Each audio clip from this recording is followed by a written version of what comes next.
What is up, everybody, and welcome to Everything's Plastic. Today we're going to be taking a look at a Marvel Legends, and this is the Marvel Studios Spider-Man No Way Home, Matt Murdock, or as we most commonly know him, Daredevil. Let's start by getting a closer look at this card. So we see just a clear, obviously, plastic bubble on the front here. On the back, we have the movie poster for Spider-Man No Way Home.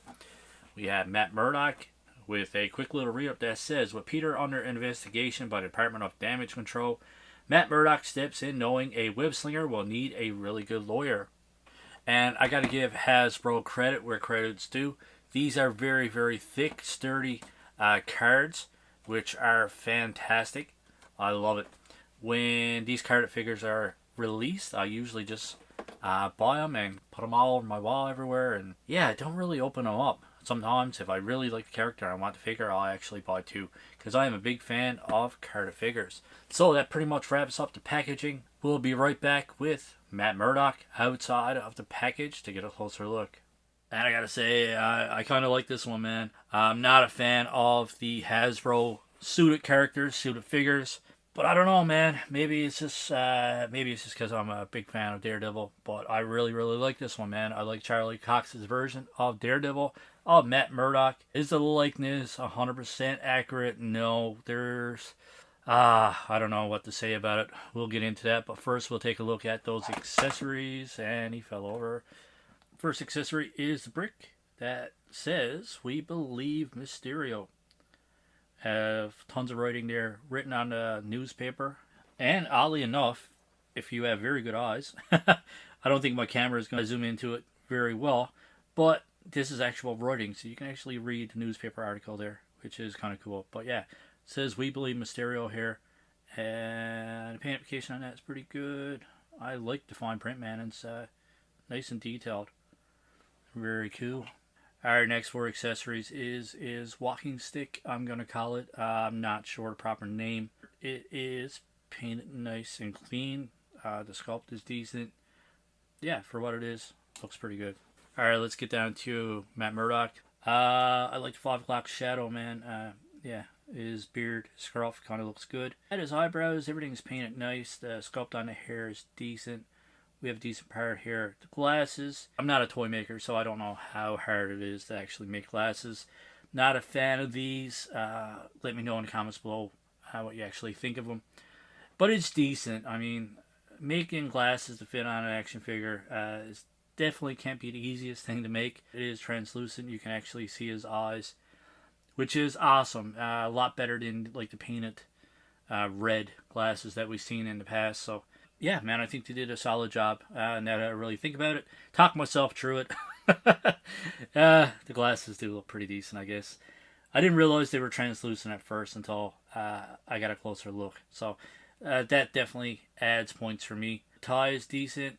Inside here, we actually have a different body. It's not the same body that we've seen before with the holster and all that stuff there. No big gaps or anything like that. You don't really see the white shirt in between, which is good. I can't stand when you see big gaps and you can see the shirt. So it fits nicely around his shoulders and that kind of stuff, which is something small detail. His belt buckle is painted. We can see all the loops on his pants is painted. We do have some wrinkles in his pants as well. Crease going down through here. We do have pinless joints, which is fantastic. And his elbows and his knees are actually the same color, which is another thing that really, really bothers me when the knees and the elbows are different colors. As much as I'm not a fan of suited figures, this is probably my favorite suited figure that I have in my collection. So pretty decent job on the shoes, nice and plain, but there's enough detail in it. We can see the laces and all that stuff, wrinkles on the bottom of his pants. Yeah, man, it's a nice looking suit. I dig it. So we had a closer look. Let's go over articulation. So he has the hinge and ball combination here, so it goes back this far, forward this far. Do get some side to side, a little bit of side to side, not a whole lot. Goes all the way around, shoulder goes up this far. Pretty decent range of motion, to be completely honest. You got a swivel there at the base. You have a bicep swivel. And we have double jointed pinless elbows, which are fantastic. And as for his wrist, it goes back and forth, and this one actually goes back and forth and all the way around as well. We do have a ab crunch, which goes forward this far, goes back this far.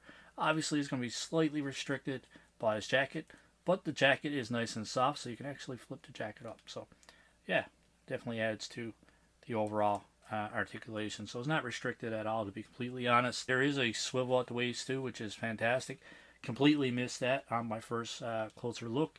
No complete split, but a pretty decent split considering this guy is actually in a suit. I like it. His leg goes forward this far, back this far, so a little bit restricted going, not a little bit, but quite restricted going back. You don't get a whole lot of range of motion there going back. We do have upper thigh cut, double jointed pinless knees, which are great. And for his ankle, it goes back this far, forward this far, and you get a full rotation out of that rocker. Pretty decent articulation. Like I previously mentioned, this is probably my favorite suited figure that I have in my collection, with the exception of the Kingpin Build-A-Figure. That one's pretty cool as well. But average size figure, normal size figure, this is definitely my favorite suited figure. It's funny. It's one of the figures that I didn't think I was going to like, and it's not my favorite figure from the wave, but it's definitely not my worst. There's a few other figures in the wave that I don't like as much as this one. So just to do a quick comparison of the figures that we reviewed in the wave so far, we have Tobey Maguire's Spider-Man. We can see that Matt Murdock is just a tad bit taller than Tobey. We have Andrew Garfield over on this side. We can see that Andrew is a tad bit taller, not by much. And we have Sandman as well, which is taller. And then the other one that we have is MJ. Obviously, MJ is a tad bit shorter than Matt Murdock. And if we want to do one more quick comparison to another Marvel Legend, here we have him next to Ghost Rider. And Ghost Rider is a great deal taller.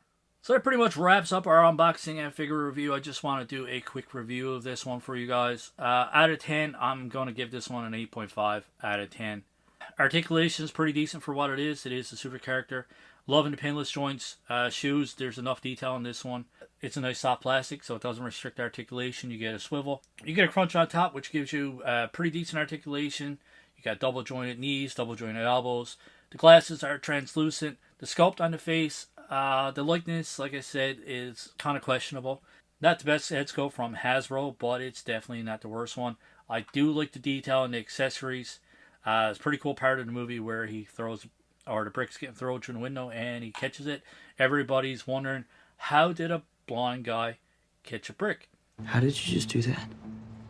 I'm a really good lawyer. And his walking stick, cane, was not actually a cane, whatever you want to call it, is a pretty cool detail as well. So I like it a lot better than I originally thought I would. And I highly recommend it for any Charlie Cox Daredevil fan, any Matt Murdock fan. A solid release, man. I do have the Netflix version of this one as well, the Mezco and the Marvel Legends, so it's cool to have a suited or unmasked Matt Murdock figure for my collection. So, as always, my friends, let me know what you think of my score of 8.5 out of 10. Let me know what you think of this figure. Do you think Hasbro did a good job on this one? If you liked the review, don't forget, hit that like button, and that subscribe button is there as well. As always, my friends, we hope you enjoyed this review, and we hope you enjoy the rest of your day. Keep collecting, stay safe, go buy some toys.